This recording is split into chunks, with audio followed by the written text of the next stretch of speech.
everyone, welcome back to Dimitra's Dishes. So today I'm going to be teaching you how to make another vegetarian Greek classic, Patates Yahni, which is basically a Greek-style potato stew. It's perfect as a side dish to any meat entree, also really nice as a main, served with nice toasted bread and feta cheese and some olives and a nice salad.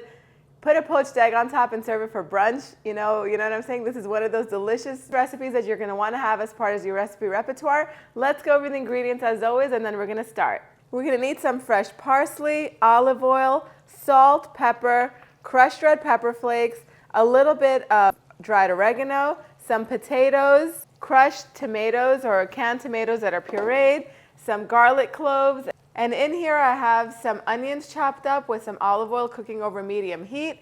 Now you want these to cook until they're nice and soft. It's going to take anywhere between 8 to 10 minutes or so. So make sure you strain the water out of the potatoes and cut them into about 1-inch thick cubes. Then once the onions are nice and soft, grate the garlic with a microplane. Add the garlic into the pan with the onions and the oil and just warm it through for about 30 seconds until it becomes fragrant.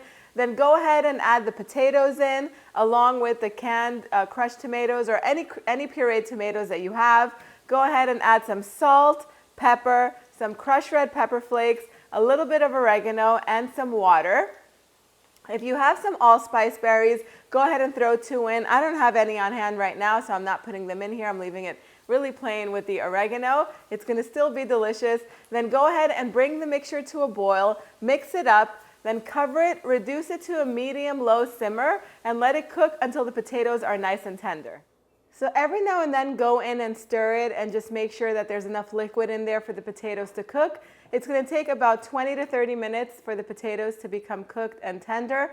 Once they're ready, go in and taste the seasoning and add some more salt and pepper if it's needed. Then go ahead and chop up the parsley and garnish it, and then serve it up with some crumbled feta cheese and some Kalamata olives. Now it's time to go in and give it a taste.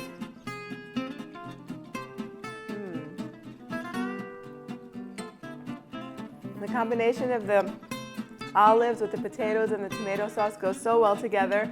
It's a nice hearty dish that's perfect, like I said, to serve as a side or as a main course. Let me know what you think in the comment section down below. Go over to the website www.dimitrasdishes.com and pick up this recipe, make it, and I'll see you all next time. Yes, us.